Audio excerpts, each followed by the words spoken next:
foods you love.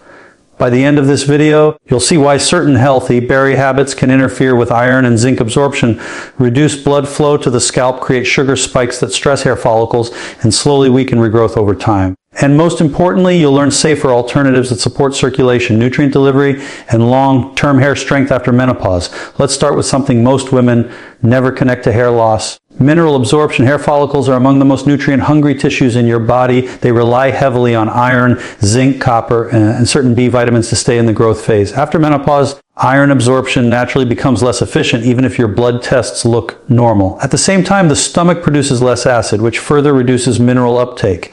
Now here's where berries come in. One of the most common combinations I see is berries paired with calcium-rich foods, especially yogurt or milk. Think blueberry yogurt bowls, strawberry smoothies with milk, or mixed berries blended with protein powders that contain calcium. On the surface, this looks like the perfect healthy breakfast, but calcium competes directly with iron and zinc for absorption in the gut. When berries are eaten alongside calcium, the iron and zinc they contain and the iron from the rest of your diet are far less likely to be absorbed. For a younger woman with robust digestion, this competition might not matter much. For a woman over 50, it can quietly tip the balance. Over time, hair follicles begin to receive less iron, not enough to cause anemia, but enough to shorten the hair growth cycle. Hair grows thinner, sheds faster, and takes longer to come back. You don't feel sick. You don't feel deficient. You just notice your hair changing. This is why so many women say, "My labs are normal, but my hair is thinning." Labs measure survival levels, not optimal follicle nourishment. Hair is not a priority organ for your body. When minerals are limited, hair loses first. Now let's talk about the second combination that looks innocent but has a big impact after 50 berries combined with high glycemic sweeteners. This includes honey dates agave, maple syrup, fruit juice concentrates, or even bananas in large amounts. Berry smoothies with added sweetness are extremely common, especially among women trying to be healthy without processed sugar. But sugar is sugar to your bloodstream, and after menopause, your insulin sensitivity changes. When you combine berries with additional sugars, you create a rapid glucose spike. That spike triggers insulin. Insulin affects blood vessel tone. And blood flow to the scalp, especially the crown, is already reduced after menopause due to lower estrogen and nitric oxide levels. When blood sugar spikes and crashes repeatedly, microcirculation to hair follicles suffers. Hair follicles need steady, calm blood flow, not surges and drops. Over time, frequent sugar spikes can push follicles out of the growth phase and into the resting phase. This doesn't cause immediate hair loss. It causes gradual thinning, slower regrowth, and more visible scalp under bright light. Many women tell me they feel tired or shaky a few hours after their healthy smoothie. That's not weakness, that's physiology. And your hair feels that instability too. The third berry combination that often contributes to thinning hair involves timing rather than ingredients. This is berries eaten with or immediately after meals that are high in phytates and fiber, especially grains, oats, bran cereals, or large salads. Berries themselves contain polyphenols and natural compounds that are wonderful antioxidants, but when combined with other absorption blockers, they can amplify mineral interference. For example, a very common breakfast is oatmeal topped with berries, seeds, and nuts. This looks like the picture of health, but oats, seeds, and nuts are high in phytates, which bind minerals like iron and zinc. When berries are added, especially raw, the overall absorption of these minerals can drop significantly. Again, this doesn't matter much in youth. After 50, when baseline absorption is already lower, this combination can quietly starve hair follicles of what they need. This is why some women notice their hair thinning even though they eat clean. Plant-forward diets. It's not the intention that matters. It's the bioavailability. Now let's talk about the fourth combination, and this one surprises many women: berries paired with caffeine. Think berries with coffee, berry pastries with tea, smoothies alongside morning coffee, or acai bowls eaten with espresso. Caffeine is a known inhibitor of iron absorption. When berries, which contain non-heme iron, are consumed near caffeine, iron uptake drops even further. Morning is when many women consume the majority of their iron-containing foods, especially fruit. If that iron is consistently blocked by caffeine, hair follicles never get fully supplied. Over months and years, this shows up as thinning at the temples, crown, and part line. This is not about giving up coffee or berries, it's about spacing. Even a 60 to 90 minute gap can make a meaningful difference in mineral delivery. Now I want to pause here and say something important. None of this means berries are bad. In fact, berries can be incredibly supportive for hair when used correctly. They improve endothelial function, reduce inflammation, and support collagen integrity.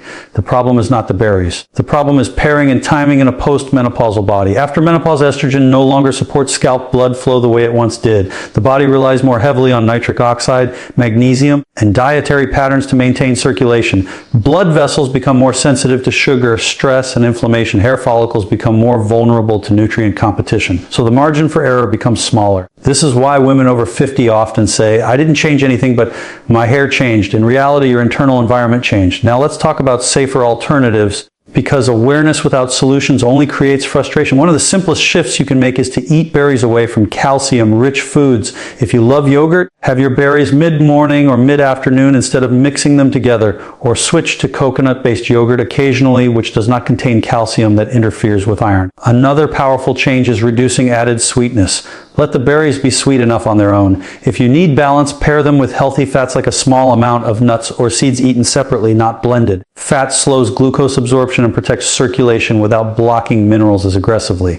Timing also matters more than most people realize. Berries are best eaten when digestion is strongest and mineral absorption is less competitive. Late morning or early afternoon works beautifully for many women. Avoid pairing berries with coffee or tea. Enjoy your coffee first, then wait before having fruit. If you enjoy oats, consider soaking them overnight or rotating them out a few days a week, or have berries alone as a snack instead of as a topping. These small adjustments can dramatically change how nutrients reach your hair follicles. One of my favorite supportive combinations for women over 50 is berries paired with vitamin C rich foods that enhance iron absorption rather than block it. Citrus peel, kiwi, or even a squeeze of lemon can improve mineral uptake. Another excellent pairing is berries with collagen or gelatin, which supports the structural proteins around hair follicles without interfering with absorption. Also, pay attention to portion size. Large bowls of mixed berries multiple times a day can overwhelm blood sugar regulation. Smaller portions enjoyed mindfully support circulation instead of stressing it. If you've noticed thinning at the crown, slower regrowth, or hair that feels finer than it used to, this is not vanity. Hair is deeply connected to identity, confidence, and independence. It's one of the first places women notice internal imbalance even before blood tests show anything wrong. I want you to understand that your body is not betraying you. It is communicating with you. And when you listen gently and without fear, you can often reverse or slow these changes significantly. One of the most empowering things about nutrition is that small changes repeated consistently can create profound shifts over time. You don't need extreme diets. You don't need expensive supplements right away. You need alignment between what you eat and how your body now processes it. If you take one thing from this video, let it be this: after 50, healthy is not universal. Healthy is contextual. It depends on hormones, digestion, circulation, and timing. When you eat in a way that supports those systems, your hair responds. If this video resonated with you, if you've quietly wondered why your hair is changing even though you're trying so hard to take care of yourself, know that you are not alone. Thousands of women experience this, and very few are ever told why. In future videos, we'll talk about scalp circulation, specific nutrients that protect follicles after menopause, and how to rebuild hair confidence without obsessing or blaming yourself. Your body is wise. It just needs the right signals now. And sometimes those signals begin with something as simple as how you pair a handful of berries. Because one of the most overlooked truths about hair density loss after 50 is that it usually begins long before you ever see hair falling out. By the time strands are showing up on your pillow, in the shower drain, or in your brush, the process has already been unfolding quietly for months or even years. What actually starts first in most women is not shedding, not breakage, not hormones alone, but circulation inefficiency. And this is where so many conversations about hair loss miss the mark, because we're taught to focus on what's falling instead of what's no longer being fed. Hair follicles are living structures. They are not dead fibers sitting on your scalp. Each follicle needs a steady supply of oxygen, glucose, amino acids, minerals, and signaling molecules delivered through tiny blood vessels. These vessels are microscopic, fragile, and highly sensitive to changes in hormones, blood sugar, inflammation, and stress. After menopause, the system that once kept those vessels open and responsive becomes less reliable. Estrogen used to help maintain elasticity in blood vessels, improve nitric oxide production, and keep circulation smooth. As estrogen declines, blood flow becomes more sluggish, especially to areas the body considers non-essential, like the scalp. What's important to understand is that the body is always prioritizing survival over appearance. The heart, brain, liver, and kidneys get first access to nutrients and oxygen. Hair follicles are much further down the list. So when circulation becomes slightly inefficient, not blocked, not diseased, just less optimal, hair follicles feel it early. They don't get enough blood long before anything shows up on a lab test. This is why hair density loss often shows up before shedding. The hair becomes finer. The diameter of each strand shrinks. The spacing between follicles looks wider. Light reflects differently off the scalp. You may not lose more hair, but the hair you have no longer fills space the same way. Many women describe this as their hair feeling flat or see-through, especially on the crown. That's not a texture problem. That's a circulation signal. It means follicles are still alive but undernourished. They're producing thinner fibers because that requires fewer resources. This is the body adapting, not failing. Now here's where diet quietly plays a role that almost no one explains. Circulation is not just about the heart, it's about blood viscosity, vessel tone, glucose stability, and endothelial health. Every time blood sugar spikes sharply, blood becomes temporarily thicker. Insulin rises, sodium retention changes, and microcirculation becomes less efficient. Over time, repeated spikes reduce the ability of tiny vessels to dilate properly. For a woman over 50, this matters deeply because the scalp already sits at the edge of adequate circulation. When you regularly consume foods that create rapid glucose rises, even if those foods are considered natural or healthy, you slowly train your circulation to be less responsive. This doesn't show up as disease, it shows up as subtle tissue changes. Cold hands, cold feet. Slower wound healing, and yes, thinning hair density. What makes this especially tricky is that many women experiencing this are doing exactly what they were told to do. Eating fruit instead of sweets, choosing smoothies instead of pastries, avoiding processed food. But physiology doesn't care about labels. It responds to blood chemistry, and blood chemistry after 50 behaves differently than it did at 30. Circulation inefficiency also means that even when you consume enough nutrients, they don't reach the follicle efficiently. Iron may be present in your diet, zinc may be present. Protein may be adequate, but delivery matters as much as intake. A nutrient that never reaches the follicle might as well not exist as far as hair is concerned. This is why topical products often fail to solve thinning hair in women over 50. You can stimulate the scalp all you want, but if the internal delivery system is compromised, the response will be limited. The follicle is listening, but the signal is weak. Another layer of this conversation that deserves attention is inflammation. Low-grade chronic inflammation stiffens blood vessels. It reduces their ability to respond to demand. Hair follicles are dynamic. They need to ramp up blood flow during growth phases. When vessels are stiff, that surge doesn't happen effectively. The follicle stays in a low energy state, producing thinner hair or exiting growth early. Inflammation doesn't have to be dramatic to matter. It can come from blood sugar instability, gut irritation, sleep disruption, or food sensitivities that never cause obvious symptoms. After menopause, the threshold for inflammation lowers. The same diet that felt fine for years can suddenly become inflammatory without warning. This is why hair density loss often sneaks up on women who otherwise feel okay. You might not feel sick. You might not feel tired, but hair is sensitive. It reflects subtle internal shifts long before larger systems complain. Stress plays a role here as well, not just emotional stress, but physiological stress. Cortisol constricts blood vessels. Chronic stress keeps circulation in a semi-constricted state. Over time, this reduces nutrient delivery to peripheral tissues. Many women over 50 are juggling caregiving, work transitions, sleep changes, and hormonal shifts all at once. The body adapts by tightening circulation to non-essential areas. Again, hair is first to feel it. What's fascinating is that when circulation improves, hair density can stabilize or even improve without dramatic shedding changes. Women often report that their part looks narrower, their ponytail feels fuller, or their scalp is less visible before they notice less hair fall. That's because follicle output improves before shedding patterns change. Density comes before length. This is why focusing only on stopping hair fall can miss the bigger picture. You can reduce shedding and still have thin hair if circulation remains inefficient. The goal is not just retention, but nourishment. Now, let's talk about how this connects back to everyday habits. Movement is one of the most powerful circulation enhancers, but it doesn't have to be intense. Gentle walking improves nitric oxide production. Light strength training improves insulin sensitivity. Stretching improves blood flow to the scalp and neck. These are not fitness goals, they are circulation goals. Hydration matters too. Blood that is even slightly dehydrated becomes thicker. This affects microcirculation first.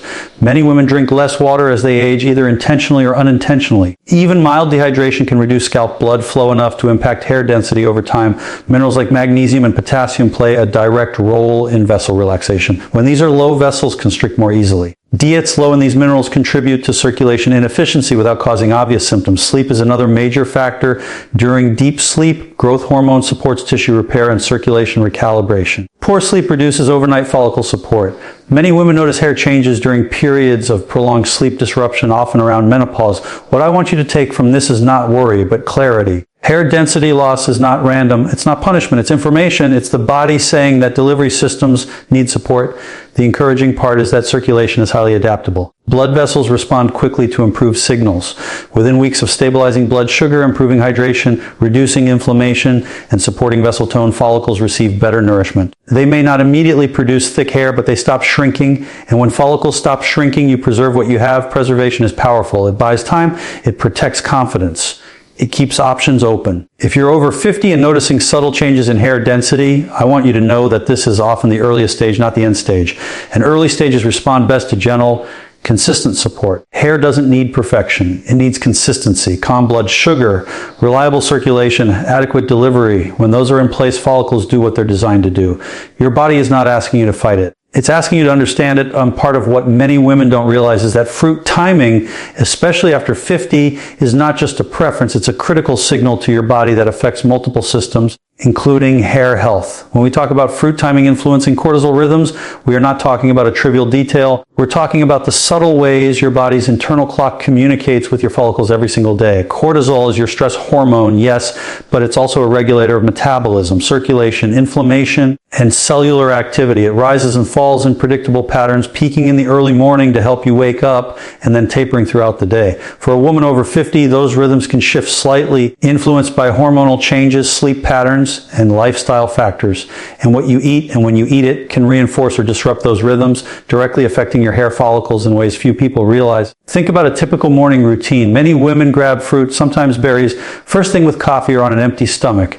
Or perhaps they eat it alongside breakfast cereals, yogurt, or protein shakes. These choices are often labeled healthy, but the timing relative to cortisol peaks matters because cortisol affects glucose metabolism. High cortisol in the morning promotes glucose mobilization and energy availability. When you consume fruit during a cortisol peak, you can experience a sharper rise in blood sugar. That spike doesn't just influence energy, it influences circulation, insulin signaling, and inflammatory processes. Hair follicles, which are exquisitely sensitive to nutrient delivery and blood flow, respond quietly to these changes. Over time, repeated patterns of early morning fruit consumption during high cortisol peaks can stress follicle metabolism, subtly slowing growth and contributing to thinning. Cortisol also interacts with other hormones that regulate hair growth, including DHEA, progesterone, and even residual estrogen. After menopause, estrogen declines dramatically, and the protective modulation it provides over cortisol rhythms diminishes. This means your follicles are more exposed to the effects of cortisol than they were at 30 or 40. Eating fruit at the wrong time, meaning when cortisol is peaking sharply, can reinforce a mild chronic hormonal imbalance that affects follicle activity. It's not a dramatic reaction, it's a quiet one, cumulative over months and years, and one of the reasons why women notice gradual thinning rather than sudden shedding. Another important consideration is that fruit, while full of antioxidants, also contains natural sugars. The timing of these sugars relative to circadian rhythms determines how they are metabolized. In the morning, your body may handle them efficiently, but if the timing is off, say, very late at night or immediately after a stressful event, the body's insulin response may be suboptimal. Blood sugar spikes or dips can occur at times when follicles are trying to undergo repair and growth. Hair follicles are metabolically active tissues. They need a steady, predictable supply of glucose, amino acids, and oxygen. Irregular rhythms of nutrient availability can signal the follicle to slow its growth phase, entering miniaturization quietly. You may not notice it immediately because shedding hasn't increased, but density and hair quality can slowly decline. Meal composition further interacts with timing. Berries, for example, are high in polyphenols and fiber. Fiber slows glucose absorption, which can be protective during the day, but potentially disruptive if eaten at a time when the body expects a rapid glucose rise. After 50, the digestive system often becomes less efficient. Enzymatic activity slows slightly, stomach acid production decreases, and transit time changes. Eating fruit at a suboptimal time can result in incomplete nutrient release, delayed glucose absorption, or minor digestive stress, all of which send subtle signals to hair follicles that resources are not consistently available. Follicles respond by adjusting growth, producing thinner or shorter strands over time. This is not an immediate or dramatic process, but cumulative. Cortisol rhythms also affect circulation. In the morning, rising cortisol helps blood vessels constrict and maintain blood pressure to wake the body effectively. If fruit or fruit combinations are consumed at that precise time, they can amplify insulin release, influence endothelial function, and modulate nitric oxide availability, which is essential for microcirculation to hair follicles. Optimal microcirculation ensures that nutrients and oxygen reach the follicle efficiently. When timing is misaligned even slightly, that delivery can become less consistent. Hair follicles are remarkably sensitive to these tiny changes. Unlike organs prioritized for survival, follicles operate on the margin. Slight reductions in nutrient flow show up as thinning over months and years, not immediately. Stress, lifestyle, and sleep patterns intersect with fruit timing in ways that are often overlooked. Late night eating, early morning exercise without fuel, or skipping breakfast entirely can shift cortisol peaks, exaggerate glucose spikes, and reduce effective delivery of nutrients to peripheral tissues like the scalp.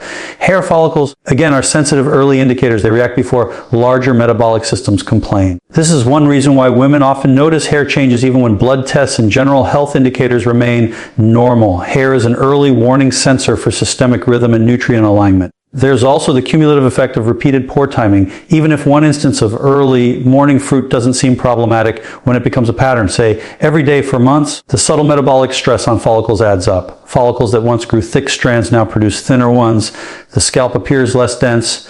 The hairline softens, hair at the crown becomes more see-through. These are gradual changes that most women attribute to age alone, but timing-related metabolic stress is often a hidden contributor. Interestingly, proper fruit timing can reverse some of these effects. Shifting fruit consumption to align with lower cortisol periods, pairing fruit with balanced meals that stabilize glucose, and spacing fruit away from caffeine and high calcium foods can dramatically improve nutrient delivery to follicles. For example, mid-morning or early afternoon often represents a period when cortisol has naturally tapered from its morning peak, but insulin sensitivity is still optimal. Fruit eaten during this window can provide antioxidants and micronutrients without contributing to sharp glucose spikes or microvascular stress.